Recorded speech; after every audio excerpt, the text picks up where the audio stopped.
Well, everyone, Josh the Punk Thompson is here right now, and so we're going to go ahead and take some fan questions. I think everything is set up properly. This is the first time I've done this, so if you guys are joining us right now, give us some time, and we'll see how this all plans out, man, or how it all works out, I should say. So, yeah, I just thought, like, look, with all the news that was coming out today about how they're not going to allow 12 to 6 elbows and there's not a grounded opponent rule in Jersey. So they're making some adjustments on the fly and how to deal with some of these things, as a fighter, literally like, probably just finding out the week of is something that is probably difficult to deal with. So yeah, but I just wanted to go jump on here. We're gonna wait a little bit, probably let some people hopefully jump on and see what we can do. But we're gonna have some fun with this, man. But I just wanted we'll do a quick breakdown of the actual fight itself with Sean O'Malley and Merab. I think with Merab, right? Like he seems a little bit different this fight. He seems like he's not. I know that he's been doing all the media. He's been doing, his standard IG posts and having fun with it all. I'm not sure if something just seems a little off. He just seems a little bit more serious. There might be something to it. With the Umar fight, I think everyone just expected that fight to be next.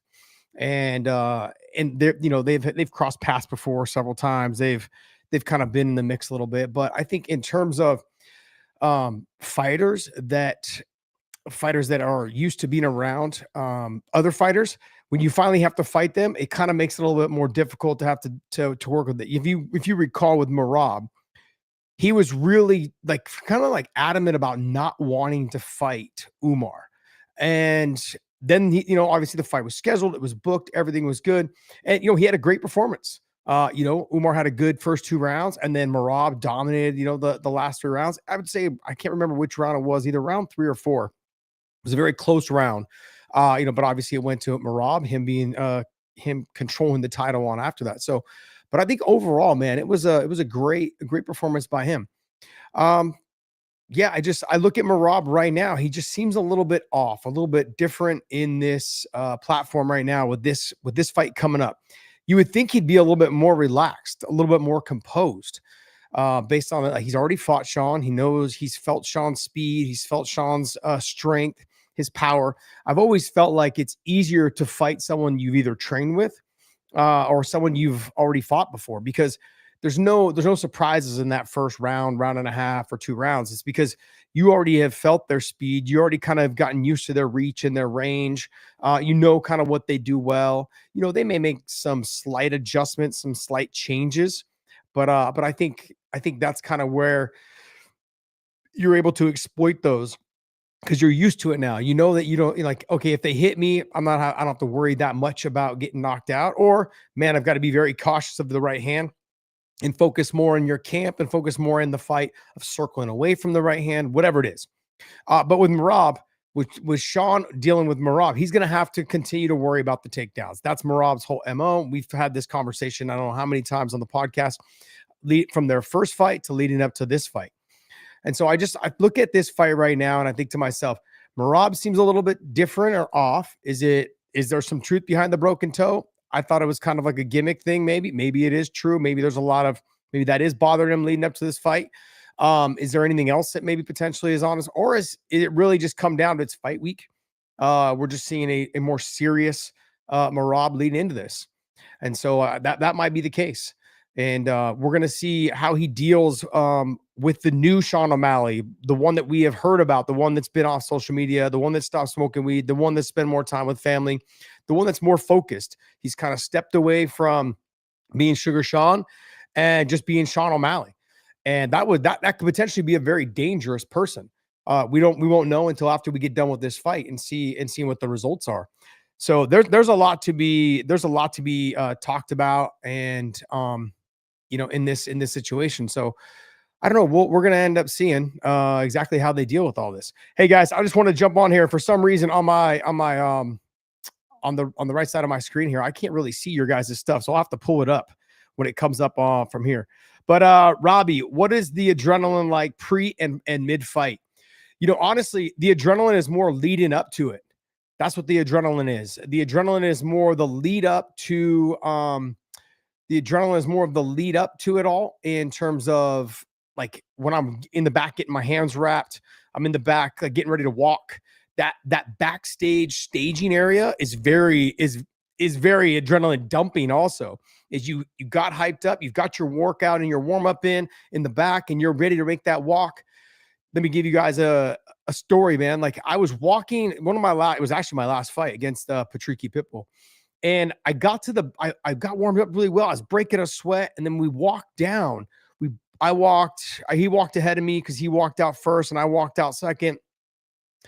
And as we're sitting there, and I can see him across, super respectful guy. He just kind of gave me a nod. I gave him a nod. We knew what we were about to do.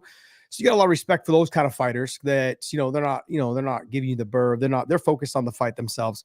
But there was some respect there, and I love that about him. But it was that feeling of, man, it's all accumulating right now. I see him, I see me, like I hear the crowd, like they're announcing his name. He's making the walk. That's when the adrenaline really kicks in. That's the high, I think. And then also too, when they raise your hand, when you've got the win, when you feel the shin bone hit the dome, for the knockout or whatever it is, right? The hand cleans the chin, whatever it is, that feeling is so rewarding. It just feels so good. And so those kind of things, that's the adrenaline that most people will talk about and get. There's also the adrenaline dump, which a lot of people you guys will hear about. Is there's a large adrenaline dump as well, that like comes is after you have like been in there for a round and a half. That first minute, you've got all this energy that's built up, and it didn't work out like the way it was. It was a lot harder than you thought. You thought you'd get them out of there, whatever those are. So you've got to be very cautious and careful on how much energy you put out during those times. And that's a very different type of adrenaline dump. Definitely doesn't feel good, to be honest. I've had moments like that. There was one I had one of them in the Nam fan fight, believe it or not. I was expecting to get Nam out of there. I was like, man, I was expecting to get him out of there. I was like, dude, this guy doesn't have a chance. He's a grappler. I'm definitely one of the better grapplers. Like, physically, I'm just a better athlete, all these things. But when that dude had took every shot I'd given him, from leg kicks, inside knees, everything. I swear he had to have been pissing blood for a couple weeks. But man, he was so durable and so tough. And he was still there. And I had that adrenaline dump towards the end of the second round and then into the third. And then he hit me with the body shot, and that body shot, and that made it worse. So there was a moment there where you'll see in the fight, I was kind of like circling to stay away. And his coaches were telling him, he's hurt to the body, get to him. And he kept trying to get back to me. And then I was able to finish the fight a lot stronger after I recovered. But it was that adrenaline dump in someone like against a Nam fan who's you have these expectations that you're going to get them out of there. And when it doesn't work, that's when you feel that adrenaline, like, man, this guy's still here. He's still in front of me. Damn, what else can I do? And you shouldn't have those things. And that's very difficult when you're having a rematch. Merab with Sean O'Malley right now in a rematch, it's very difficult for him to have to deal with this. And so there's going to be things where he's like, damn, like last time I was able to take him down with ease. Well, was that because of the injury? Was that because of the hip? What was that? And so those are things where you're going to be thinking to yourself, can he sustain the confidence that he had, which I think Merab does not lack confidence. I think, will he be able to keep pushing the pace? Will those things stick in his mind? Like last time I was able to take him down and control him pretty easily. Last time I was able to land some shots. Last time he seemed a little slower in terms of being able to, with his striking.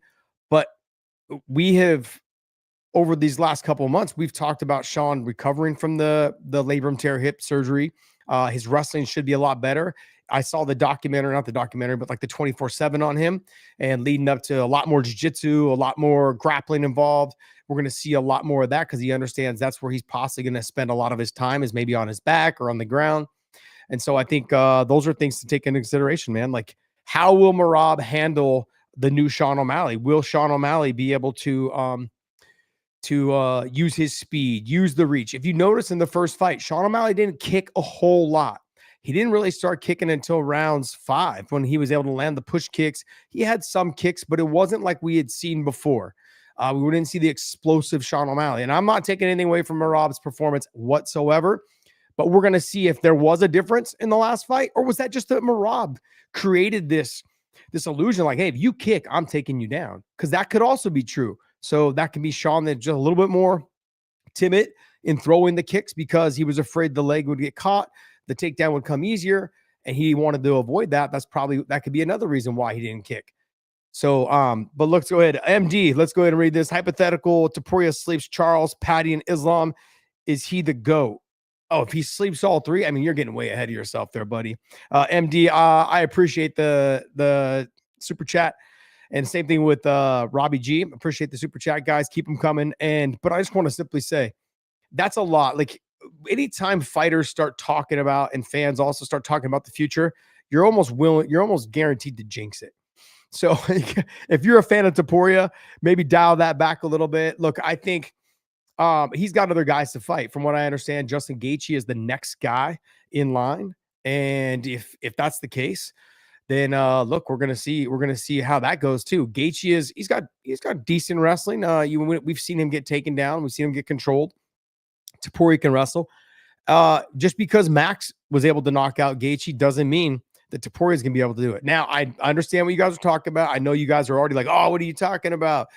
Topuria knocked out Max. You guys are doing MMA math right there. Gaethje's got a sneaky good uppercut that we saw against Fiziev. That's his MO of hanging on the head and doing the uppercuts and then coming over the top with his overhand right. He's sneaky. So he's got to avoid getting hit with the clean shot. He's got to, and he also too, with the leg kicks play a factor. Will Gaethje utilize those leg kicks a little bit more like he should have done against Max early in the fight? You go back and I think it was Islam or Habib. I think it was Habib said the guy that hit him the hardest was, I believe, Charles Oliveira. Or maybe it was Gaethje that said that. Anyways, one of the guys that talked to one of the top guys was talking about how hard Charles hits. And so I think we're ruling out the fact that Charles may not be able to knock out Topuria. There could be a chance there. Not only to mention that I think that obviously Charles is the better grappler than Topuria, but we also haven't seen a big enough sample size on Topuria with the grappling. So those are things to kind of take into consideration with this fight. Merab being a fantastic athlete, great cardio, all of these things to be considered is how well he can put the pace on Sean O'Malley. Do we see a different Sean O'Malley? Is there a Sean O'Malley in there that we see that's differently? That we see a Sean O'Malley that is going to be fast and light on his feet? Do we see the one that fought Chito Vera the second time? Do we see the one that moved really well against Peter Yan? Do we see that one? And I know there was a lot of people that thought that he lost that fight, close fight. However you guys had it, let's not argue it because it basically was the judges gave it to Sean. And then Sean went on to prove everyone wrong by winning the title. And so we can't take too much away from him because he ended up beating Aljamain Sterling. And Aljamain Sterling ended up beating Peter Yan, I guess you could say twice, and closed that book.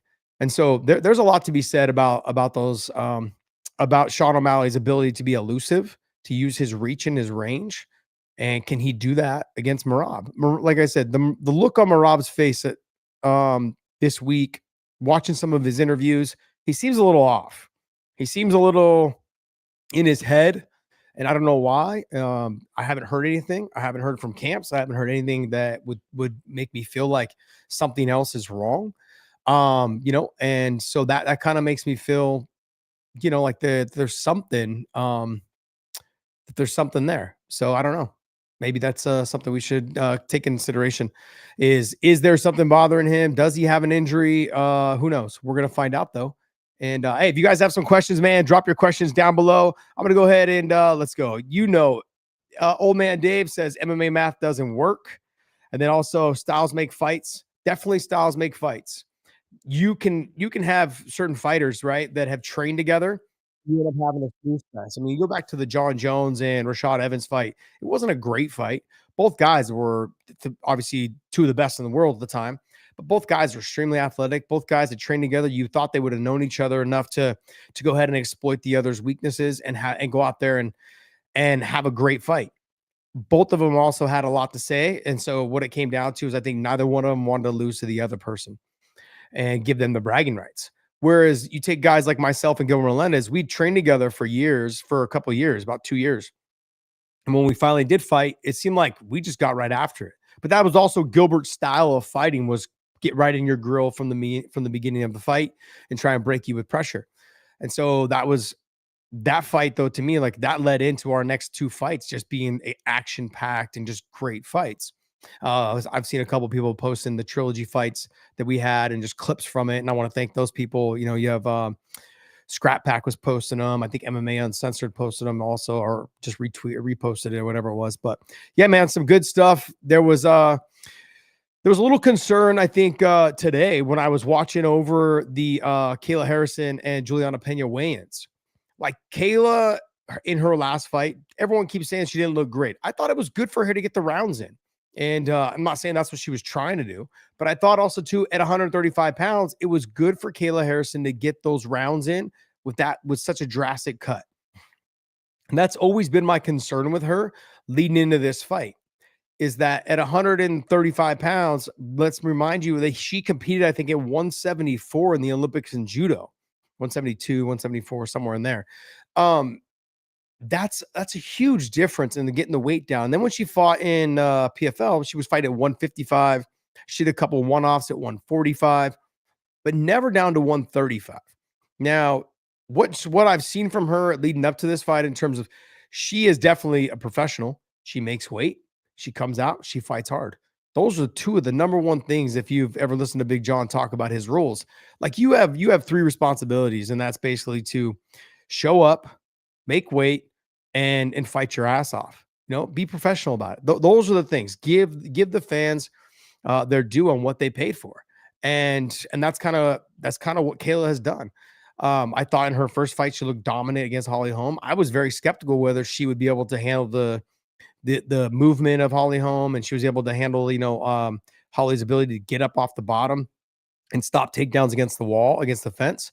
And she dominated Holly Holm from beginning to end in that fight. There was never a moment where Holly was in that fight. And then in her next fight, she just Kayla looked good. She just didn't look spectacular like she did in her first fight. So everyone's gonna just criticize her. I'm not ready to criticize her for her abilities, man. She's so talented. She's definitely a pro. She makes the weight. I mean, those are things that you want from people. And if you're a promoter, you're thinking to yourself, this is exactly what I want from a world-class athlete. Is I want somebody who is who just shows up and is professional about it. Those are the things that I want. Let me go ahead and scroll through some of these questions here.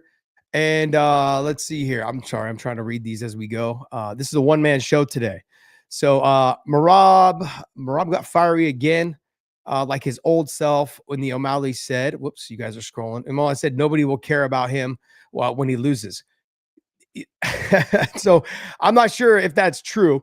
I think Merab is one of those guys that he's built up a fan base now. His videos on social media, he's spectacular when it comes to that type of stuff.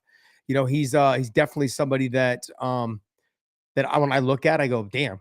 I'm like, you've captivated a crowd after you had a bunch of naysayers. Like there was so many people that used to talk about, man, he's so boring. It's like watching him. It's like watching paint dry. I mean, they had some nasty things to say about him, but the guy just keeps winning.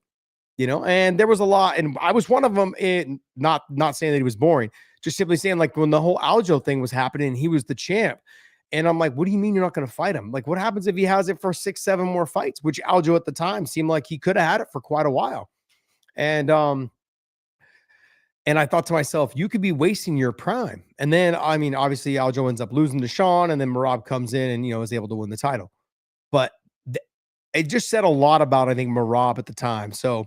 I think that in watching and everyone seeing what Merab has done over the years, you can't help but like think to yourself, this guy's put in the work. He hasn't lost in I don't know how many years, it's been forever. And then on top of that, he's developed a personality that he is on social media. I saw the video of him running with the belt or whatever, chasing, and then like Sean O'Malley trying to run, or Sean O'Malley had the belt trying to run away with it, and Merab was chasing after him. Like he's doing some cool skits and having some fun with it. And hey, that's what you want to do. It says right here, Josh, you trained with Lyoto too for a while. How underrated was his wrestling, and was he really hard to take down? Okay, so I trained with Lyoto. We kind of did the play kicking out on the open mat. I never sparred with him inside the cage. I sparred with his brother. I think his brother's name is Chinzo. I sparred with him. He's was my weight. Leota was just, I wouldn't say it was hard to take down. He was hard to get in on. So anytime we did anything, I would try to circle him to put his back to the wall, without him really kind of getting what the gist was. And then I'd try to shoot when I got close to there where he was back was to the wall. Just he was so elusive. As you would try to stick and move and try to circle him his back to the wall, I would try to take a step in and he was out. He was already gone. It was so difficult and so hard to trap him against the wall. And I had a hard time with that, man. And so him also too, once you did get him down, he wasn't spectacular on the ground, but he had one or two moves that gave him enough space to either put his feet on your hips or your chest and kick you back, or was able to like kind of scoot his hips out from underneath you and get to like a front headlock and escape position where he could like kind of just hip escape away and then stand back up and then do the technical stand up, from jiu-jitsu and then get back to his feet. And then once that happened, man, you were just chasing him the whole time. So let me see. It says right here, Josh, would you say is the most exciting fight in the UFC? Maybe give me your top three. Okay, so two of my top two of most exciting fights were not in the UFC. And let me give you those top two first, and then I'll give you my top one or two inside the UFC. But my very top fight was Diego Corrales versus Castillo in their boxing match. And when Diego had been dropped, I think like 3 or 4 times in round 10, comes back and knocks him out in round 11, knocks out Castillo in round 11. That to me, as I'm sitting there watching it live, was one of the fights that just captivated me the most. I'd never been so.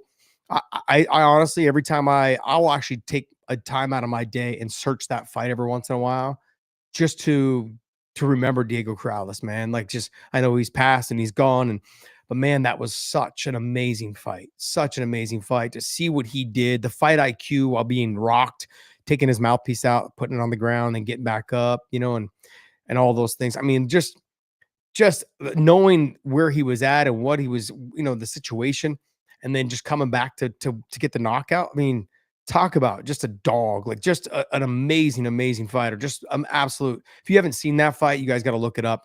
It's one of the best fights. It was Diego Corrales versus Castillo. I can't remember Castillo's first name.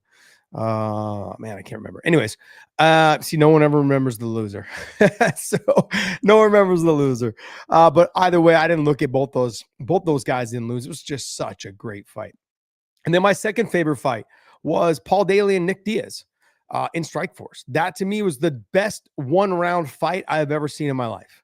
Best one. I mean, outside of like, if you want to take the one that happened in Japan where Don Fry and the tall Japanese fighter just grabbed each other, that was entertaining. But the Nick Diaz and Paul Daly fight, there was so much technique behind it. Both guys got dropped, and it was just one of those. It was one of those things that I'm like, damn, like that was they both hurt each other and they both were swinging. Neither guy was really trying to like hang it. Like they were just letting it go. And there was so much trash talk up to that fight. And normally when you get too much trash talk, it ends up being like a snooze fest. One guy's, both guys are afraid to get knocked out or lose to the other one. That was not Paul Daly's MO at all. And Paul Daly was not that guy. Nick Diaz was not that guy. And so when you see both of those guys get inside the cage, I wish they would have ran that back at some point in some time, whether it was in the UFC or wherever it was. I really wish they would have ran that fight back because that was a fantastic fight. And but I got to go on and watch, Paul Daly have a bunch of more exciting fights over in Bellator after he was cut and released from the UFC because of the Josh Koscheck situation. But that was one of my that to me was my second favorite fight. And then I would say my overall first favorite fight in the UFC, which I didn't get to watch. I had to rewatch it because it was the same night that my buddy Trevor Prangley was fighting in Bellator against Hector Lombard. Was the very first Shogun Rua Dan Henderson fight. Dan Henderson has been a longtime friend of mine for a long time. And I've known Dan since 98, 99. Just a fantastic dude, fun to be around. Just always giving me a hard time, like most big guys, shooting the shit. But he's just been a fantastic guy. Always been super respectful to the people around me. Whether it's the kids, whether it's the wife, whatever it is. But just a fantastic person overall. Dan Henderson's one of the cream of the crop. Like what you see is what you get kind of people. And that fight was an amazing fight. And then just to realize that, that they ran it back and it was a very similar situation. But just good stuff, man. That's probably my all-time favorite fight ever. Let me see here. Let me see here. Let me go through some of these guys. I'm gonna click on some of these. I'm having to pin them. I'm learning this whole new software that we're using. So who's taller? Let me see who said this. Yep. Sorry, my eyesight's not very good and it's pretty small font. Who's taller? Who's taller, Hasbulla or Michael Chandler? I had to pin that one. That's a good one, man. I'm gonna get obviously Chandler's obviously taller, but Hasbulla, man, is a cool dude, man. Cool dude. So let's go. Weary Traveler. It says, Josh, am I blustering fool for picking Marcus McGee over Jan? No, you're not a blustering fool for picking him over Jan. But look, I'm not going to pick him. That doesn't mean that you shouldn't pick him. I think that is one of those. That's one of those fights where, like, Peter Yan looks like he's coming back and he's having some good performances. But I want to see exactly, you know, where he's at against someone who doesn't think he's on his level. I feel like Peter Yan's the guy who he fights to his opponent's level. So we're gonna find out if he can have a dominant performance against someone like McGee. And I'm looking forward to seeing him fight, man. That should be definitely a great fight. Let me see what else we got here. It says, dun, dun, dun. No, you're not a blustering fool. I was just reading that one again. Who wins between Topuria and Charles? The MMA fan, who wins between Topuria and Charles?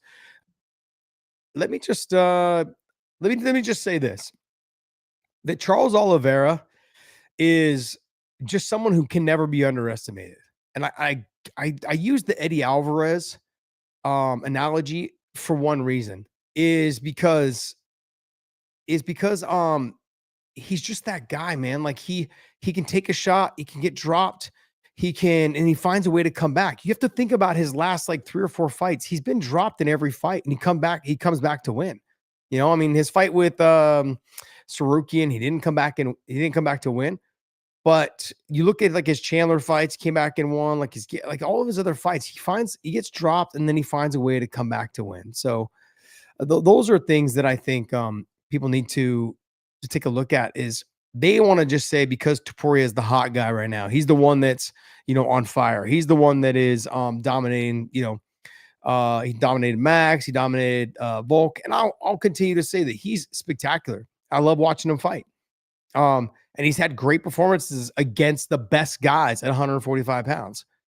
I don't want to overlook, just because he's had great success at the guys at 145, I don't want to overlook him going up to 55. His body frame is not a big body frame, whereas Max can carry the weight. I mean, Max walks around at 85 normally, somewhere around there. And him going down to 45 was just crazy. I think his body caught up to him. He's having some of that. And yeah, I think that's going to be a little bit of an issue there. Let me go ahead and pin this one as well. Let me go, and when we get into these pinned comments here, it says, Josh, how did you meet Islam, and have you wrestled bears in Dagestan? No, I have not wrestled bears in Dagestan. And how did I meet him? He came into AK. He came in with Habib a couple months after the first time I met Habib. And he was in there training. And I met all of the guys from Dagestan that trained at AK. I met them all at AK. They've all come over. I've never been to Dagestan. I was actually texting with Habib probably, I don't know, let's say about 3 weeks ago. And we were just talking. I said, I want to bring my son out there to get some work in. I'm not leaving him 2-3 years, Dagestan, guys. Calm down. Okay. But I would like to spend, probably like a full month there and let the kid get some work and, and get out and see, how the other side of the world lives. And I think if you have an opportunity to take that time and take your kids somewhere and spend time in somebody else's culture, I think you should. And so that opportunity to me is very important to share that with my son. So it said, Josh, let me see, who is this? MMA fan. Josh, did Habib ever sent you to Dagestan 2-3 years? I wouldn't say he sent me to Dagestan 2-3 years, but training with him for, 7-8 years, whatever, however long it was.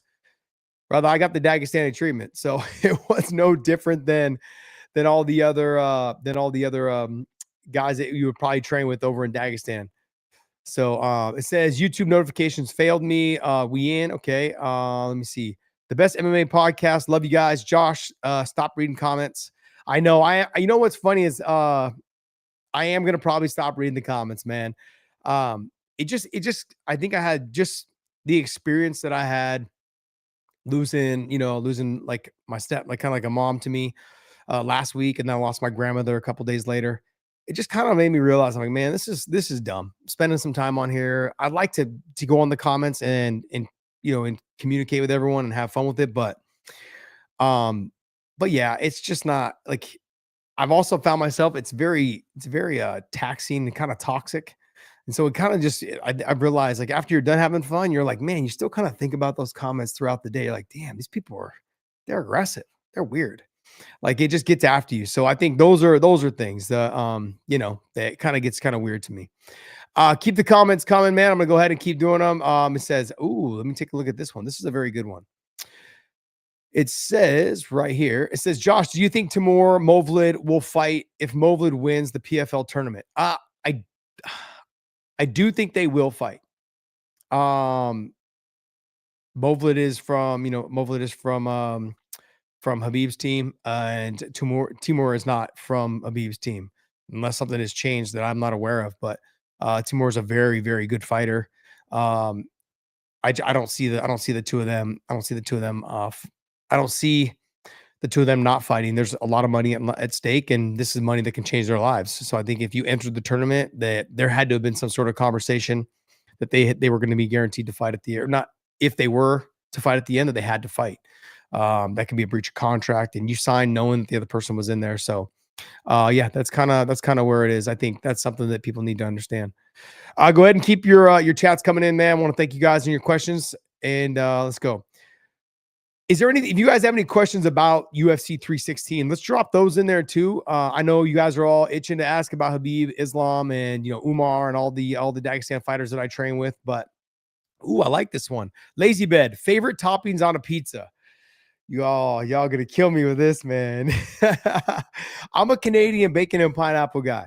So I do that, and then I also do like the supreme. So like I like everything on there. So I like onions and bell peppers, and the only thing I don't like on my pizza is I'm not an anchovy guy, but I'm also not a artichoke hearts. I'm not big on those on my pizza.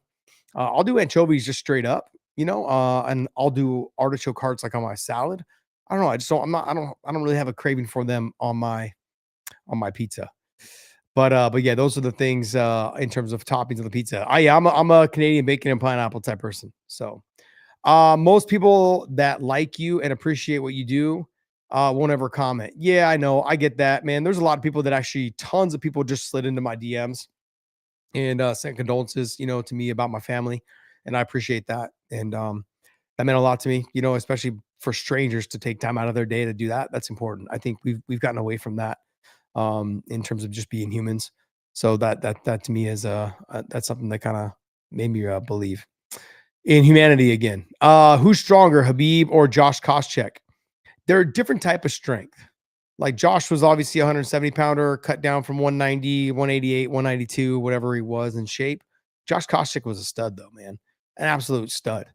And loved training with Josh. Josh and I are still friends. We had him on the pod. If you guys haven't seen that show, check it out, man. We had him on the pod probably, I'd say, about 4 or 5 months ago.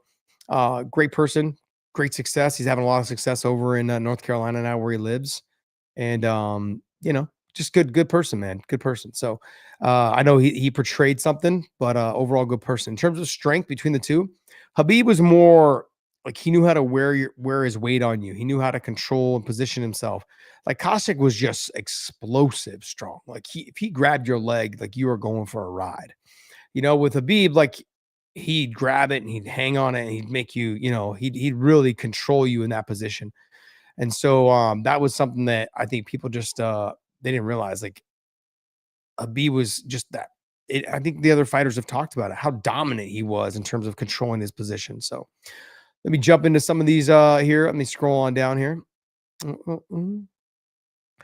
Says Josh, what animal would you be best trained partner? I don't know what that means. Be the best training partner. What animal would be the best training partner? Oh, I mean, probably like a chimpanzee would probably be the best training partner if you're an animal. I mean, I would imagine that. Says, yeah, let me go here. Weary Traveler, is Piper by round 1 KO a good pick? If I was gonna pick Piper, I would pick him. I'd pick Piper for round 1 KO. I think when you get into round 2, I think if he is still there, I think you've got I think you've got something to be had there. Like I think that Kelvin Gastelum is someone with the movement. He moves a lot. Piper's going to have to control him and contain him into against the fence. Going to try to land the big shot. Can Gastelum stick and move, and get in those exchanges? Let's not forget what Kelvin Gastelum did with Izzy.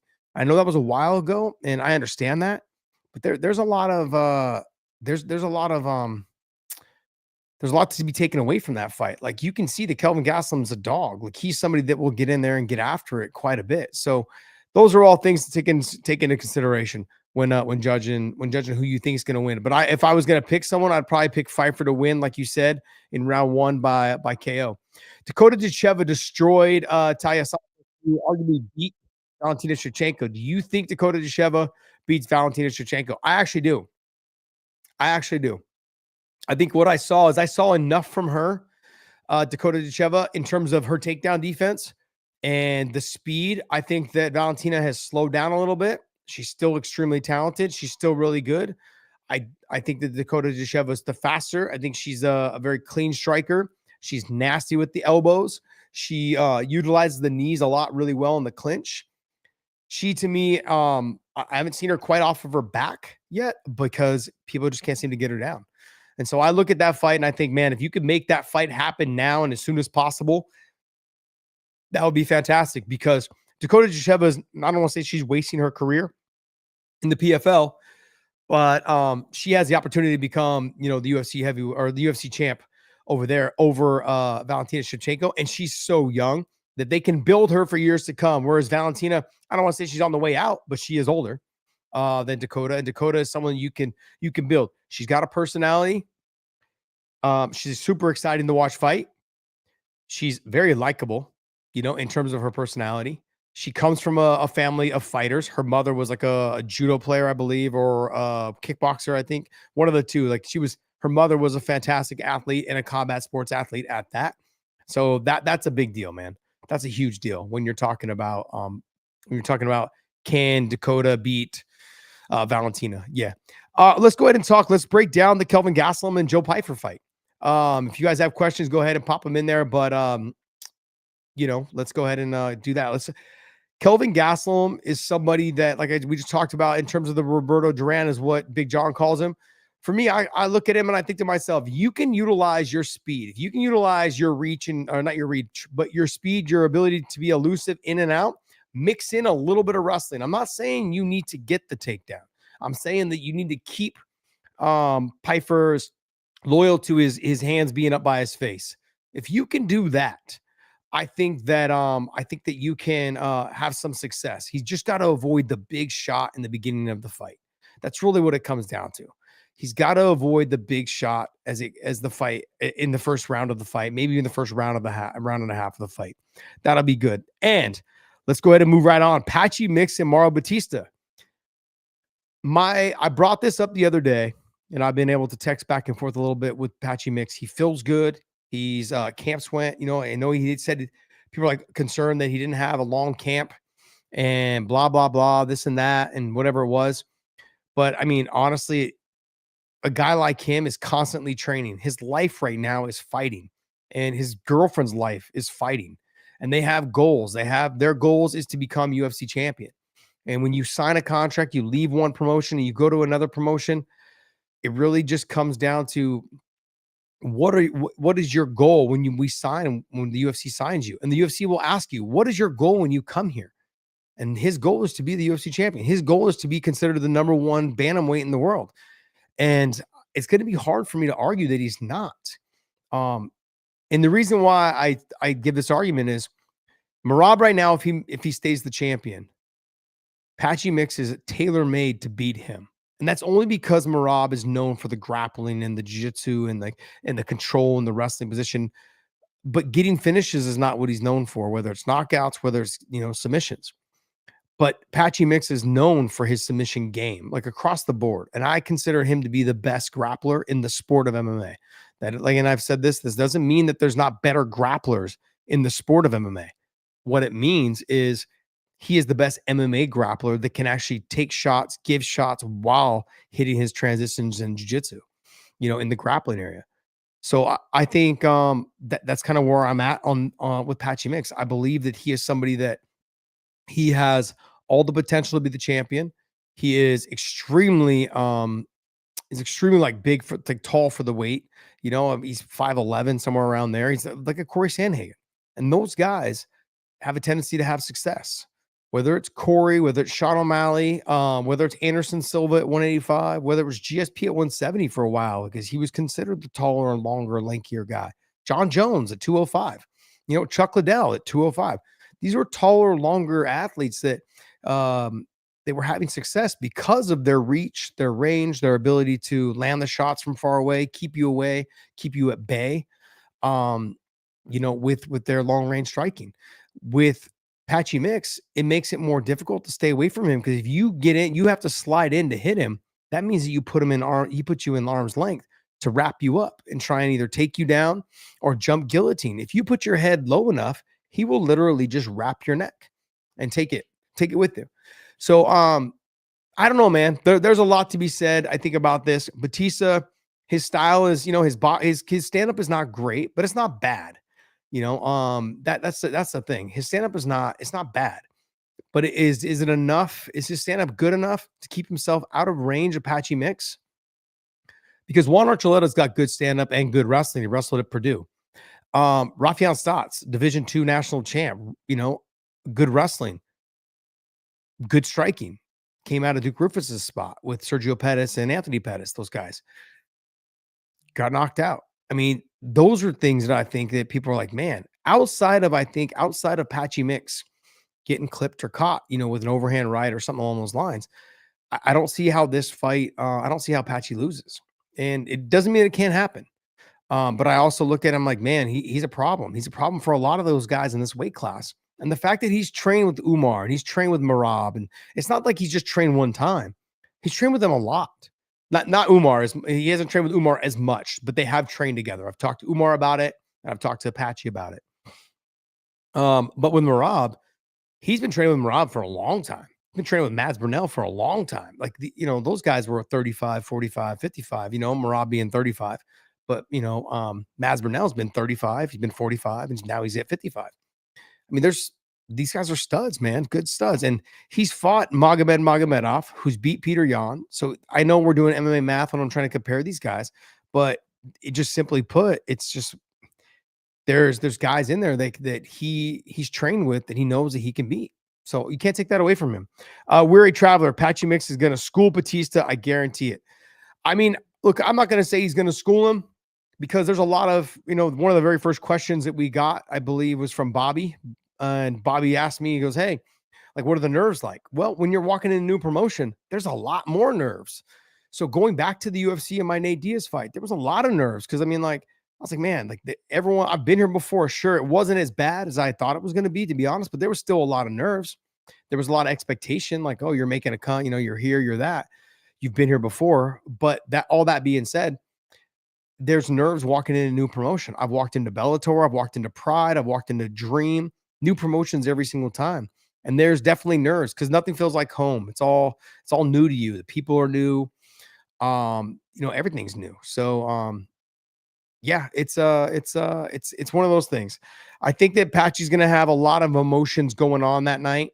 And my concern with Patchy is because he has training success with Merab, because he's beat guys like Magomedov and Rafael Stotts and Kyoji Horiguchi, and he's beat a lot of the top guys that are outside of the UFC. And because he trains with the top guys that are in the UFC, will he come in too confident? That scares me a little bit. That's my concern. But outside of that, man, I think as long as he comes in composed, if he can just relax his nerves, I think he's going to have a great night. A great night. I love watching him fight. He's a fun fighter to watch, and he's spectacular, man. I think you guys are sleeping on him. I know a lot of hardcore UFC fans. I think you guys are sleeping on him. So, Josh, what were your first thoughts when Joe Silva sent you the contact, the name of this up in the corner, Tony Ferguson? Realistically, this is what it was, is we weren't having any success renegotiating the contract that I wanted. And, my contract coming over from Strikeforce was a flat fee with a bonus included. Like if I got a knockout or a finish, I got this, plus I got, whatever bonuses they gave me, right? So, I mean, I was doing well that way. But then the second contract, they were trying to basically make it like a half and half contract. And I was like, I haven't had a half and half contract since I left you guys the first time in 2003, 2004. I was like, I don't really want to go back to that. And so then they're like, okay, well, then we'll just give you this much. And it was lower than what I was making. So I was like, okay, this is not what I want. I'm towards the end of my career, possibly only one more contract in me, which it ended up being only one more contract in me when I went to Bellator. So I made the right decision and cashed out over in Bellator. But it was that name didn't bother me. Like I understood that I was probably going to leave because Joe and I had a relationship that most people didn't realize was like, he said a lot of weird, mean shit like to your face and through text. But when the dust settled, we just had a civil way of talking to each other. And I have nothing. I love Joe Silva, man. People didn't like him. And I was like, what do you not like about him? I like a guy that will tell you exactly what's on his mind. But then when he's done, it's like, look, man, I need you to do this. Like, can you do this for me? And I was like, all right, cool. Like, let's be honest. Nate Diaz didn't make weight when he fought me. Like, and he's like, hey, like the commission's kind of saying he did. I was like, the thing didn't move. I go, you guys had him drop his underwear. Nothing moved. I go, and then everyone talked about it. I'm like, and he's like, Josh, he just gave me the look like Josh. I'm like, look, I'm going to still take the fight, but he didn't make the weight. And Joe just looked at me like, and just kind of left it at that. We just had an understanding. We just looked at each other and I'm like, look, in no way am I like, I'm not asking for his percentage of his purse. But I wanted Joe to admit that he didn't make the weight, but Joe wouldn't do it. But it was one of those. He gave me the look of, Josh, like, come on, man, let's just get the fight, let's make the weight, let's move on. And I understood that. So, let's see, hybrid, catastrophe, impact, bro. Shorten your name, dude. I'm not reading all that. So, Vadim Nemkov versus Alex Pereira. Who you got? I got Vadim Nemkov all day, all night. But that fight, Vadim's now at heavyweight at 205. It would have been a fun fight still. But I still got Vadim Nemkov. I think the leg kicks from Pereira would have been dangerous for him, but Vadim Nemkov's got great leg kicks as well. The speed definitely goes to Nemkov in terms of the hand speed, went to Nemkov, but the wrestling, the strength, the ability to inside trip, outside trip, all of those things, and went on top, very dangerous. Very dangerous. He's a very well-rounded fighter. If you're going to go back in history, you could say, well, Yuri beat him. Yuri beat him because Nemkov basically tired himself out on his face. He punched himself out. He just couldn't continue. He just got so exhausted. He couldn't continue. That's what happened in that fight. Guys, keep your questions coming. Let's try to focus them more towards 316 if you guys want. But hey, whatever, man. You guys keep them coming. I'm enjoying it. It says right here, it says Duke Mad Duck. What does Scott Coker think of his homegrown Bellator superstars MVP mix Pico being now in the UFC? I haven't talked to him. I talked to him a little bit about the MVP situation. I haven't talked to him about Patchy Mix. I haven't talked to him about Aaron Pico. I think what everyone else is thinking is that the PFL, I don't want to speak for him, but I'm simply saying, like, we've had conversations about how, that the PFL seems like they're fumbling the bag. And when you're given a bag full of superstars, people that could potentially be superstars, and you can't seem to make it work, then what are you in business for? And if you want to just consider yourself a regional show, then that's fine. That's different. Like if you're gonna knock it all down and become a regional show, but then at least do something. Like what I don't understand is you've got these fighters like Apache Mix. Trade me somebody. Give me somebody in there. Like, why are you not calling the UFC and asking for a trade? I know that the UFC was talking with Bellator when Coker was there about doing a trade for a Bellator fighter and UFC fighter. You saw that the UFC did a trade, for Demetrius Johnson and Ben Askren. You saw that that there is some interest to be had there. You have these fighters. You've got Dakota Desheva. Make a trade. Get somebody. Get a top male athlete. Somebody that they don't like. Get somebody. Anything. Don't just let them go. It's baffling me that you guys have not had these conversations with the UFC. Like, don't ask for a lot, but ask for somebody. Give me a fighter that has a lower pay scale. That's one probably. I'll give you a top tier fighter, somebody that they want to see over in your promotion that will spark the fans' interest again, because fan interest is at all pretty much probably at an all-time low.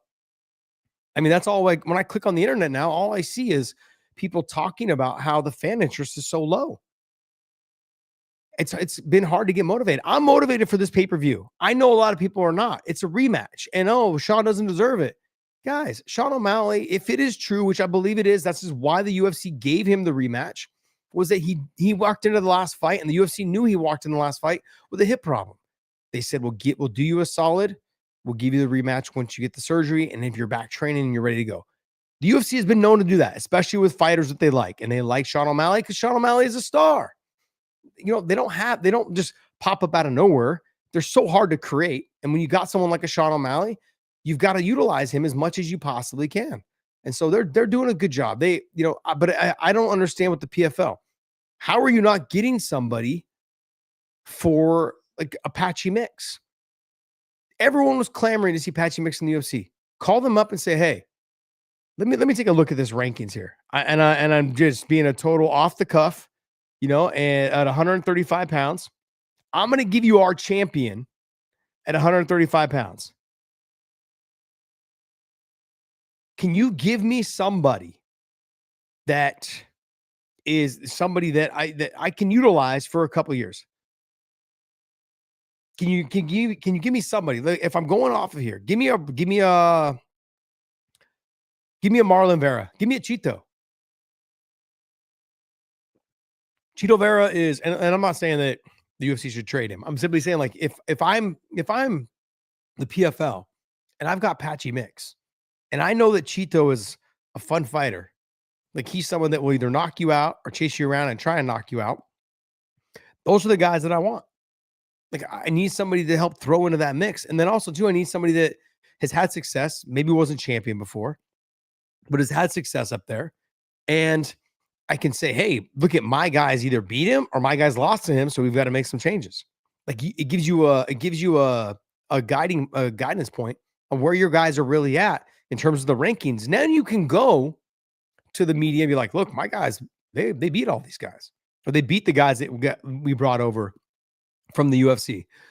I mean, the UFC wouldn't get rid of Song Yadong. He's too exciting. He knocks dudes out. He's got great wrestling takedown defense. He hits a market too that they need to keep intact. You could have said something like, I'll give you Patchy Mix and, we'll take Peter Yan. I don't know. Peter is, Peter's a fantastic fighter, but I'm just throwing, like, if you're going to make a trade, I'm just throwing some names out there. They want to get somebody who's not too old, but they can use for a couple of years. And with Dakota Desheva, who else? I know that there was already a deal in works that they were going to try to trade Dakota Desheva. The UFC wanted to make a trade with the PFL for Dakota Desheva for somebody else. And that somebody else is now a champion in the UFC. And so they couldn't get the deal done. I don't think that PFL didn't want that fighter. They're like, no, we're going to ride with Dakota Desheva. So what would you do? Who would you trade? If you guys are in the comments, drop who you would trade for Dakota Desheva. Like, if you're in the UFC and the PFL call and say, hey, we have Dakota Desheva, who would you give us? Give me somebody. Give me somebody that you would think that would be in there. So Andrew Nance, hey man, let's effing go. Let's go, baby.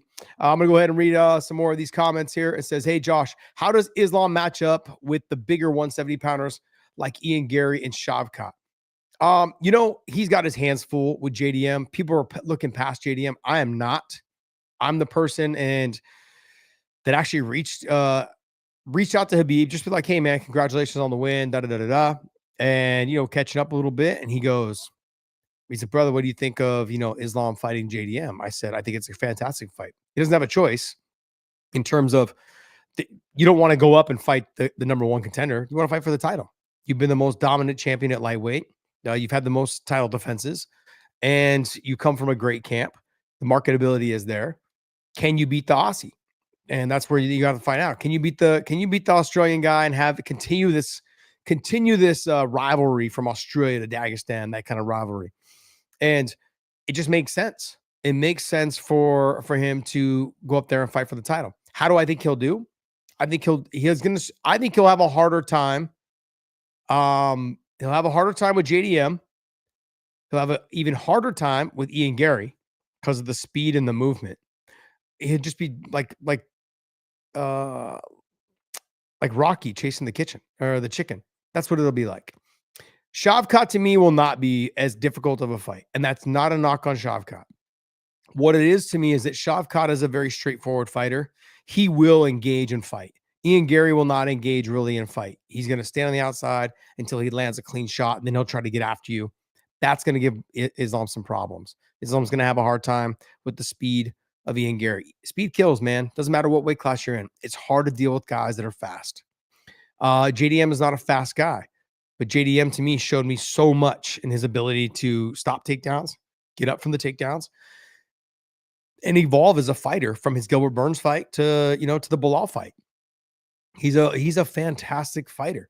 And so I think there's a lot to be said about his fight against Bilal and how he handled Bilal. So I'm going to go back, and I even brought this up. To me, Sean Brady is probably one of his toughest fights. And I'm looking here right now. I've just read that too right now, but I read it. I was actually already had said this multiple times myself. Is Richard Biersey? Is it? I can't see it. Sorry. I would agree with you, man. Sean Brady is going to be one of Islam's toughest fights because on the feet, Sean's tough. It's not world-class kickboxing, but it's good. It's good. It definitely is. But grappling-wise, I really want to see that. Like, I'm going to nerd out when I watch that fight happen. That to me is like, holy shit. I'm going to nerd out. I mean, like these two guys, because I've seen world-class grapplers against Islam. I've seen them against Habib. Islam has had a ton of success against 4 and 5 stripe black belts. I mean, I've seen him in the wrestling area, in the jiu-jitsu area, all of those things against world-class jiu-jitsu guys and have success. That doesn't mean that he can't be submitted. That doesn't mean that. And so it just he's gonna do fine against all the other guys. He's got to be careful of the speed of Ian Gary. Shavkat is fun, but I think Shavkat will fight him, so they'll get into some mixes. There'll be some great exchanges. But outside of that, man, Sean Brady to me is probably the one that gives him in terms of real fight because they will fight. They will get in and fight. It won't be an Ian Gary fight where Ian's running around. You know what I mean? And I know that Brady beat Craig. But the thing is even though he beat Craig, it was more like a wrestling match, control and and those type of things. But I look at it, this is going to be punches thrown. It's different. And I know you guys know this. And it's funny because a lot of people will call our call fans casuals, but a lot of you guys that listen to our show, you guys are not casuals. You guys are every weekend listening to not just our show, but watching the fights. You guys are nerds just like us. And so it makes it easier for me to hit the comments and have conversations with you guys when you guys are nice. Not you guys, but yeah, I look at Sean Brady being probably the toughest fight for Islam. That to me is probably going to be the toughest fight for Islam because he will stand and trade with him a little bit. There will be a little bit of kicking. The wrestling will be fun. Sean Brady can wrestle, but the grappling aspect of it all to me is I'm going to geek out on. To me, that's a fantastic fight. So let me get in here. Let me see what other ones that I've in here shortly. It says right here, what is it? Racket. It says, Josh, do you think Bilal will help Islam for his training camp or by pride he won't? I think he will. I don't know if he'll go out and train with Islam, but I think he will help. I think he'll give advice. I think he'll say, hey, I felt this. Hey, he's good at this. I think that will happen. People don't give him enough credit, man. Bilal is a good dude. He's a great person. I love Bilal. He's fun to be around. People don't realize how he's a straight up guy. And I love that about when you're around people. I love other athletes that are willing to poke fun at each other and have a good time. That's why Big John and I get along so well. Him being, 70 years old, and myself, still in my 20s. And but we can still joke around like as if we're both in college. And that's what makes our show so fun is, I know a lot of people want straight to the fight, or they want this and want that. But John and I have a great time together, man. We are more friends than we are business partners or anything else. So, like I said, I've taken my family out to John's farm and spend time out there. Those are the things that are important, I think. And so I think Bilal will reach out, or Habib will reach out, or Islam will reach out and be like, hey, what did you feel? Can you come out for a week? I mean, they would probably even bring him out for a week, or he'll bring himself out, and spend some time out there to kind of give him some help on whatever it is. So Buckley beats Islam. Buckley is definitely Buckley is an all or nothing fight, though. He either is able to knock Islam out, or he gets taken down and he gets controlled and he gets submitted. It's an all or nothing. Like that's where I look at the Buckley situation. He doesn't have the grappling to grapple with Islam. He's got the speed and he definitely got the power. He's explosive. He is crafty. We saw that with the fight with Impa Kasanganai when he did the spinning back kick to the face. Was able to land that. So do I think, let me see, this is Alex. I think it's Alex here. Do I think Brady beats JDM right now? Ooh, I don't know, because we saw with Bilal, he had a hard time getting JDM down. I think if Brady's going to win that fight, he's got to get him down. And I mean, there's a lot to be that there's a lot. You've got to take a look. I got to go back through and watch both fights, most recent fights, and see exactly how it works. I got to see exactly how JDM was able to stuff the takedowns, how he was able to stop whatever it was. But stop, man. Frederick Colgren, Buckley beating Islam. Stop, bro. I love that. I love that.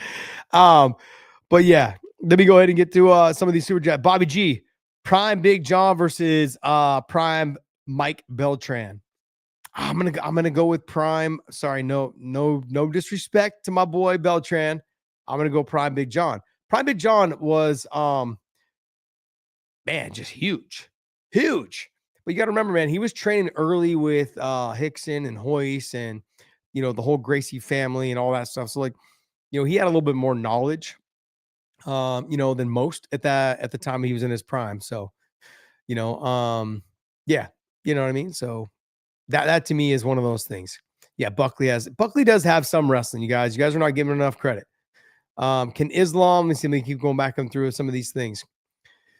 Can Islam beat up Dricus for the third belt? Oh, man, let's see if we can get two first. Let's dial that back a little bit. Let's see if we can get two first. Let's see. We got another comment right here. It says, Josh, do you think UFC could make Topuria pound for pound if he KOs Oliveira in his first round? No. It depends. No, if Islam wins. They're not going to leapfrog him. Islam's had a longer reigning, undefeated record. He's defended it more times. All of those things. I don't think that they would do that. I don't think they would. Especially if Islam beats somebody at the upper weight class. And I know that I know Topuria has beaten someone at the upper weight class, but I think they would still stick with Islam. Said Shaw dominated Gilbert, took him down many times. For him, JDM is easy. It says, do you talk to Islam more or Habib? I talk to Habib more. So yeah, it is real. It's all through DMs. Occasionally it'll be through like not WhatsApp, sometimes through there, but mainly through DMs. We'll DM each other. Text each other. I still have their numbers, so I'll basically text them, those kind of things. So Joe Rogan versus Jimmy Smith. You guys are funny, man. Those guys, man, it's so funny when Jimmy went over to the UFC from Bellator. I was like, man, can you see those two guys sitting cage side by side, bald heads, fans walking up to the wrong guy, asking which one, hey, what's up, Joe? Can I get an autograph? I'm Jimmy. People walking up to Joe going, hey, can I get the offer? Can I get an autograph, Jimmy? Yo, I'm Joe. Just it was just funny. It's crazy that two of the best voices in the game, to me, if not the best, both of them are fantastic on the mic. Both of them, and so much knowledge in the sport. That they look alike, that they literally look alike. And so that they end up being two of the best guys. Yeah. So it's great, man. Both of them are great guys too. It says right here, it says Meat Rocket 69, Bilal should fight Dricus. I think Bilal should possibly go up. Especially if Islam wins the title. I think that he should possibly go up. I have a question for you guys. Drop some stuff down in there. Let me just ask you guys questions. Does like who do you think they match up next against Islam or JDM? If Islam wins, do you think they give him Shavkat? Or do you think they give him Brady, who's the number one guy right now? Because Shavkat was off for the fight before? Or like, do you see Ian Gary's making this play? He's like, yo, I'm next in line. I'm this, I'm that. Like, I'm staying active. I'm getting busy. UFC loves that type of stuff. They love that. Like, Dana slurps that up. He's just like, Dana loves the guy who is always ready to fight. Doesn't matter. Like, oh, you're ready to be the backup and make the weight and show me you'll fight on a minute's notice for the title? That guy. That's the guy that I want to make the champion. I mean, the Alex Mejia thing is look at, hey, like we want him to fight. I want him to fight. And he would just show up and fight. That's it. That's huge. And so that the UFC loves those guys because there's no hesitation when you get the call. Hey, what's going on? Oh, are you busy? I'm training. Okay, cool. Like, can you fight next week on Saturday? Yeah, against who? Oh, you're gonna take this guy's place? Okay, cool. In. Like that's how he does. That's how Dana is. He wants to know what that is. He wants to know those type of guys. All right, says Joshua Slezdak. Says, watch your career, got blocked for the first day. I bought your channel. You have a bunch of trans men that like you in here, but loved your career. What do you mean you got blocked? I don't understand what you got blocked. How'd you get blocked? Someone blocked you? Anyways, I don't know how you got blocked, but hey, man, I didn't block you. So I welcome all incomers. That came out wrong because you were just talking about something else. So, but I welcome all conversation, man. I read the comments, all the negative ones as well. But yeah, let me jump into some of these other ones too. Says Josh, let me go all the way back down here. What is your typical fight day for you? So my typical fight day is I actually wish I would have started doing it sooner in my career. I never did a morning shakeout. I did a morning stretch. I'd go over to my therapist and he'd stretch my legs, my hamstrings. He'd do, a tiny bit of like cupping, like light cupping on my back, the day before. And then, but the day of, I'd come in, he'd give me a stretch, back, adjustment, neck. He'd stretch my legs, hammies, all my low back, all this, do a little bit of traction, slight traction a little bit. And then I never really broke a sweat in the morning until later on in my career. I wish I would have started doing that earlier in my career because there was a lot of times where I could feel the lactic acid build up in the fights after like round 1.5, like the KJ Noons fight. I should have done it. I should have done the morning shake because my whole body filled up with blood and just nothing was working in that fight. Luckily, I was able to ink out the win.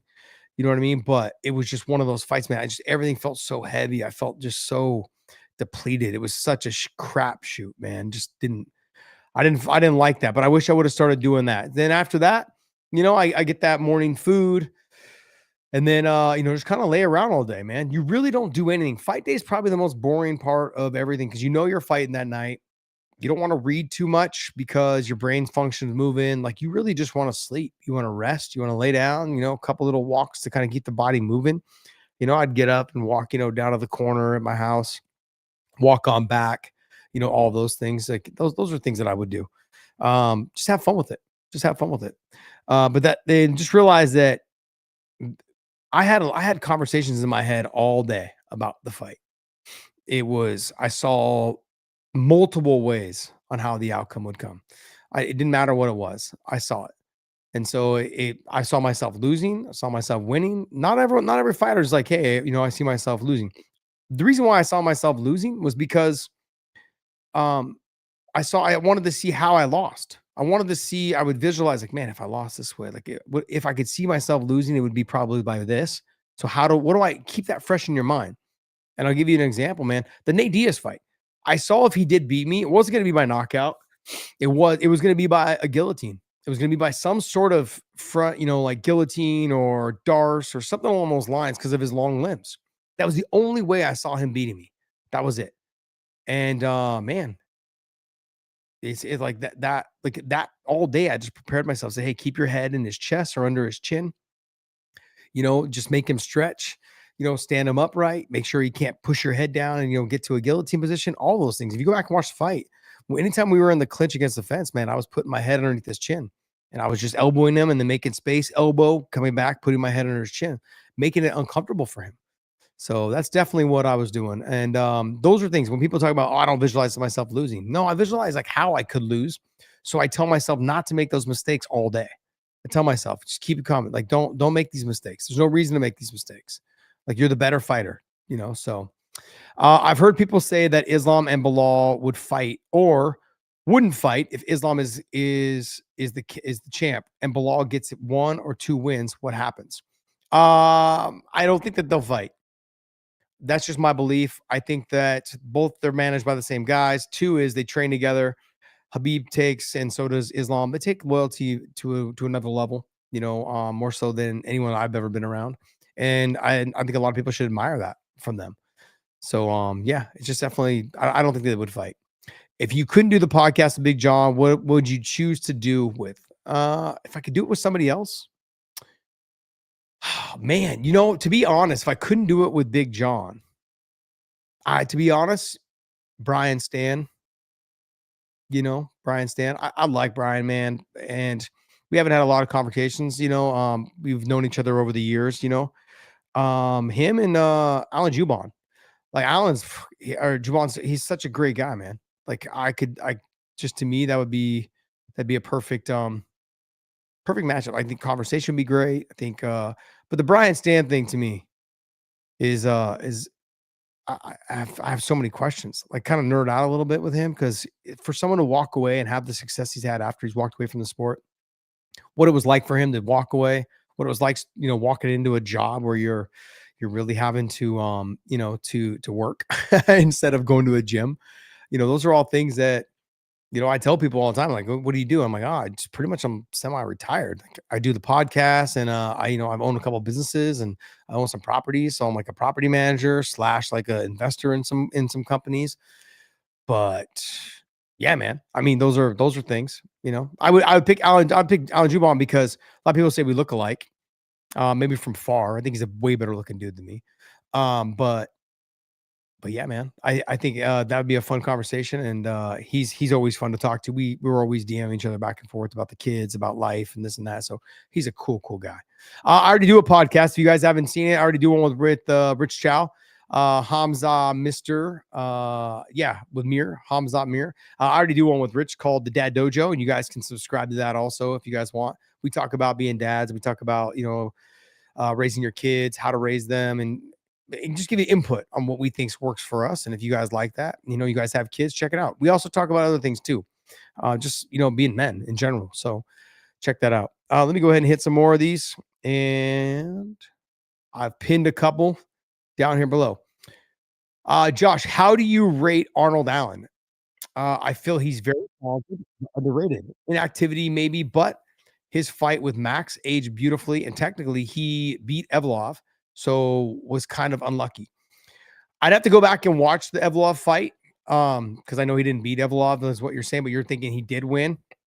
As I recall in that fight, he just didn't have enough confidence in what he was doing, so he kind of gave that fight away. I thought he should have won the fight, not in terms of in the judges' scorecards. I thought he should have won if he'd have just done a little bit more. He was so afraid of being taken down, didn't realize how good his takedown defense was, and it cost him the fight. His fight with Max definitely it aged beautifully, but that was another fight that he could have done a little bit more. But in all fairness, that was his first real step up in competition. That was the toughest guy he'd ever fought to date. Max being Max. Like, I'm sorry, but most people get inside the cage with Max and they're like starstruck. They're like, oh my God, this guy's been the reigning champion for however long, and he's beat everybody under the sun. He's fought all the best guys. He's now going up to 55. Like, this guy's he's the man. So I think Arnold Allen was a little bit caught off, like, okay, this guy has tricks, that I don't have. And it's easy to do that when you're fighting someone like a Max Holloway. So I'm going to go ahead and wipe that one off. The Evlov fight was just a lack of confidence on his own side. He, to me, is somebody that continuously gets overlooked, but a lot of it is what you mentioned was inactivity. If you want to be a fan favorite, if you want to be a star in the UFC, you need to fight. And one of my biggest regrets, and I say this all the time, is one of my biggest regrets, I didn't fight enough. I should have fought more. because I was training all the time. What are you training for 2, 3 times a day, 6 days a week? Why are you training that much if you're only going to fight twice a year? Get out there and fight. The fight is the easy part. The training is the hard part. So those are the things that when if you're trying to become a star, then you need to go out there and fight. And Arnold Allen right now is just not fighting. So he's got to fight. He's got to be more active. He's got to be. People need to remember the name. No pun intended with Bilal Muhammad, but like you got to remember the name, and that's where we're at. I think with Arnold Allen in that situation, it's very difficult to get people to continue to support you when you're not an active fighter. You've got to fight more. I was lucky enough to be kind of always near the top in Strike Force, and then even when I first came over to the UFC and all those things. When in the first stint in UFC, I was the #1 guy in the world for a couple of years, for 2 years, a year and a half. You know what I mean? Like the name was there at the top, so it made it easier for people to remember my name as I went on throughout my career. But yeah, that to me is the one where, that to me is where it's like he needs to be active. He needs to be active in this situation. All right, man. Hit me up with some more questions if you guys got, man. We'll do this for a little bit longer. And I just wanted to, spend my Friday kind of hanging out with you guys, letting you guys know that the UFC 316 is upon us. I also want to get your guys' take on Kevin Holland. Are we going to see the high fight IQ Kevin Holland that we saw last fight? Or are we going to see the one that talks to the fight and talks to the crowd and then eventually ends up losing? Like, because the Kevin Holland that we saw last fight is spectacular. That gives me memories of the Kevin Holland we first saw when he first came into the sport. And that's the one that I want to see. Vicente Luque, is he kind of on his way out? I know he's not having success. He's had some losses and this and that, and all of these things, but he's still nasty. He's still good. He's talented. I'm leaning towards the Kevin Holland that I think he's going to fight a smart fight. He's going to use his speed. He's going to get after it. And, I think that's going to be the one, man. I think Kevin Holland is going to be somebody that is, I think he's going to be a different fighter tomorrow night, like he was in his last fight. He's going to fight a great fight, I think. And I think Vicente Luque is going to have his hands full. For sure. So drop us some more questions, man. And, go ahead and let's go. I pinned a couple more comments. Sorry, guys. I'm trying to like read these and go as we go. Mix versus Merab. Give us your thoughts. Let me give you my thoughts on that real quick. I think in this whole thing, Merab is, I know I said earlier that Merab kind of falls tailor-made into that type of fight. But the one loss that Patchy Mix has was he was out cardioed. He was out cardioed by Juan Archuleta, who stuck and moved, was able to weather the storm in the first 2 rounds where he had his back taken. He was able to survive for the first 2 rounds. And then as the fight went on, Patchy was exhausted. He just didn't have the same snap, didn't have the same, he didn't have the same movement, power. He wasn't able to get takedowns anymore. He slowed down quite a bit. He learned a lot from that. And because he learned a lot from that, I think you've seen him not lose. He's been so much more dominant since then. And it's one of those, sorry, I'm pinning some comments as we're going here. It's one of those fights that I think if Merab ends up taking this fight to the ground, I think that Patchy's going to have an easier task of getting this finish, whether it's arm and guillotine, whether it's Darce, whether it's Japanese necktie, any of those positions, he just finds ways to get to the neck, and that's really where, when you're shooting, that's where he's going to find himself quite a bit. So how does he take Patchy Mix down without putting himself in a position to be guillotined or choked?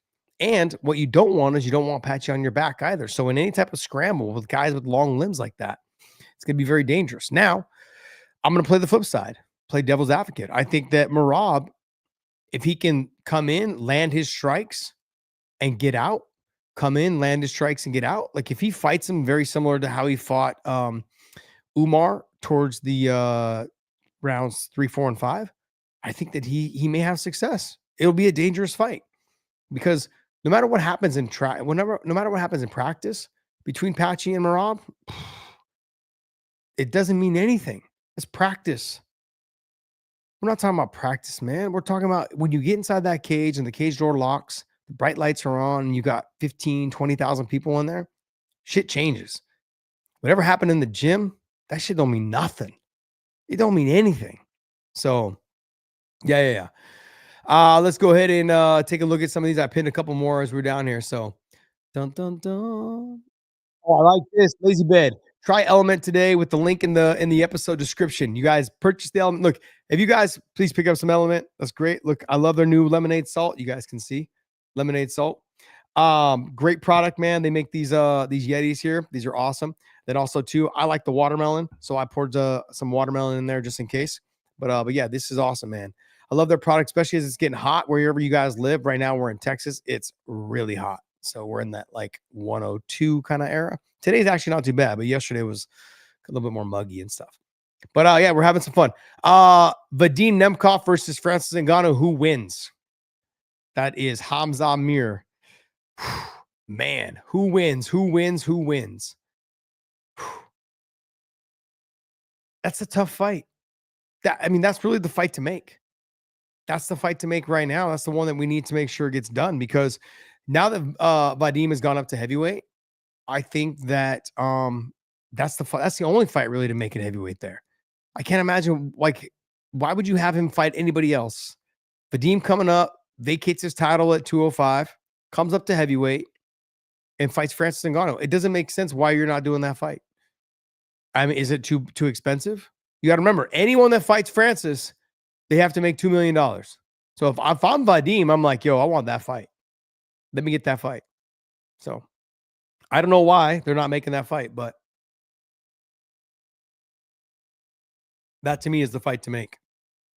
How do I see Patchy Mix versus Umar Nurmagomedov? Another one. I think Umar's got longer range striking. He's got better striking to me than Merab. More kick style striking, which also could be detriment to his ability to get taken down by Patchy Mix. If he can catch a kick, take Umar down, get to the back, all of those things. I think with Patchy, he's dangerous for everyone. Doesn't matter who you fight. He's dangerous for all of them because he's so good in that one area. And his body length is so difficult to deal with on the feet. But who knows? Let's have him get past Batista first before we start talking about all the other things that could potentially happen. So, hey guys, go ahead and throw in your super chat so we can get these through. And I'm going to wrap this up probably in about, I'd say, another 8 minutes. So we'll do a full hour and a half. But I want to thank you guys, man. This is the first time I've ever done this. So you guys that have joined me, it means a lot. Having a blessed day, and we're leading into the UFC pay-per-view 316. So if you guys have any more questions, go ahead and hit those up. I will do my best to get to them. It says Francis renewed. I didn't see that. Someone said that they did, and then you have other fighters on there. I already gave Armand Cashel. I already gave the Peter Yan and McGee breakdown earlier. So once we wrap this up, you can go ahead and go back to it. It was one of the first questions that I answered on there. Is Umar the next champion? The MMA fan. I believe he is. Now, I don't want to discredit Patchy Mix. I don't want to discredit Merab or Sean O'Malley, because at any given day, any of those guys can beat each other. It really, when someone asked me earlier, like, what's your routine for the morning? And I'm like, or for the day of the fight, it comes down to it's the same routine every time, but it just depends on how your body's recovered from your last couple of days of training. And those are the things that, like, it really just depends on whose body recovered better in that day. Did you get hydrated enough from the weight cut? Did you eat the right food? Did your body process the food just like it should have? There's so many different things. So it doesn't always go perfect. Let me go ahead and go. Blood and Bear, how is your relationship with the UFC? I've got a relationship with a couple people that work for the UFC, but in terms of like with Dana, it's like non-existent. And a couple of guys that work for the UFC that are higher up, we text back and forth here and there, and they'll ask questions about certain fighters, especially fighters now that are potentially leaving, PFL and Bellator, coming over to the UFC. They'll ask me about those guys, and I know there's a lot more fighters that are potentially coming over from the PFL to the UFC. So they've just been asking, like, what were your thoughts of them? How are they? Did they make weight? Were they bitchy and whiny behind closed doors? Like leading up to the fight the week of, like, conversations are just like, hey, like, how were they? Like, are they good people? Are they easy to deal with? And and they I'm not the only person that they reach out to. 100%. They reach out to, other people that used to work for Bellator that are no longer with the PFL, and so they get the skivvy and the scoop on a lot of those fighters. So, which fighter is next to come to the UFC? I can't tell you guys that, man. This is not the Ariel Helwani show. I don't break news. That's not what I do. So yeah, I don't know. It says, will Shabley continue with PFL after his suspension? I don't know what the PFL is going to do with him. Sadly, it sucks because Shabley to me is one of my favorite fighters over there, and I really wanted him to come over to the UFC. But it's tough, man. It's tough. It's really hard to. He's got to get a win because he's coming off the Usman loss, the Usman Nurmagomedov loss, and he's got to get a win before the UFC will pick him up. And he is young. I think he's only 29. So he's a fun fighter to watch. He's got good boxing. You know, I don't know. It sucks. I don't know. I don't know what he got popped for. I don't know what it was, but all of those things considered, I don't really know. So I haven't had a chance to talk to him. He's a really cool dude though. I really enjoy calling his fights when he was with Bellator. I don't know, man. It says, I want to see Eblin go over there. I think a lot of people want to see Johnny Eblin come over to the UFC. I agree with you 100%. It's just a matter of, they're trying to create the 185-pound weight class, I think, because of Johnny, and then because you got Derek Brunson, you got other guys. They even started it like, Impa Kasanganai now is at 185 instead of fighting at 205. He'll be fighting at 185 in the tournament. I believe he lost last fight, but it's there. It's there. Like, they're gonna keep, I think, Johnny. Johnny's got a vocal, he's got a voice, and he does a good job on social media. So, we'll see. We'll see what happens. Josh, is Usman coming to the UFC, and how does he match up with the Topuria and Arman? I think he matches up beautifully with Ilia Topuria. The reach and the range is going to give a problem. Usman is a long range kicker. Usman's got really good wrestling. We saw that with the Shabley fight. We've seen it with other fights in the past. How does he match up with Arman? Arman's a tough fight. It's the physical strength and size of Arman is, and he can wrestle and do it in fantastic. But I think that both those guys at any given day, the top guys can beat each other. So it's fun. It's fun, man. I look forward to seeing if Usman does come over, which I believe Usman just signed an extension with some caveats in there about how they had to fight him more, make him more active. He wants to fight. I mean, he's a young kid. I believe he's only 27, 28 years old. He's like, hey, I need to fight now. I want to fight as much as I possibly can, get the experience. And then I noticed someone asked me, when is Usman's UFC debut? I mean, I don't think it'll be for a while, but do I think that I would like to see? Let's take a look at the rankings at 155 pounds. Who could we possibly see him come into the 155-pound division fighting? Let's find out. I mean, I would love to see him fight someone like a Dan Hooker. Dan Hooker would be a fun fight. How about a I mean, you could say Gamrot, but I'd like to see probably a Dan Hooker, or who's more stand up, and so is Usman. Or how about depending on the Charles Oliveira fight, how about that fight? If Charles wins, then obviously he'd have to fight somebody else, but if Charles loses, why not a Charles Oliveira fight? All right, guys. I want to thank you guys so much for continuing to support us. The Weighing In Podcast. Make sure you guys use the link in the descriptions down below. Use it down below. Right there. You go. 1,000 milligrams of sodium, 200 milligrams of potassium, 60 milligrams of magnesium. I use this drink about a half a can, or I can use the mixed packets. I drink about half of it before I go to bed. I notice that I sleep a lot better. So that's my biggest takeaway. Also, too, when I'm feeling really sore because of the workout from the day before, I'll drink that, and it helps with my recovery. Helps keep me hydrated. Helps everything feel better. So my son takes it. It's good for kids. It's good. Like we played in 90-degree. Not we. I say we as if I was out there running, playing lacrosse. My son was out there running, playing lacrosse, and yeah, and he'll drink a half a can, between games, kind of get the little pep in his step. So keeps him hydrated, no cramping, any of that stuff. So, hey guys, thank you guys so much. And I want to thank everyone that was on all platforms, from the OF platform to the Rumble platform to Instagram, to all the other platforms. I want to thank you guys so much for continuing to support us. So, all right, guys, we are out of here, and thanks for the super chats, and we'll see you next time.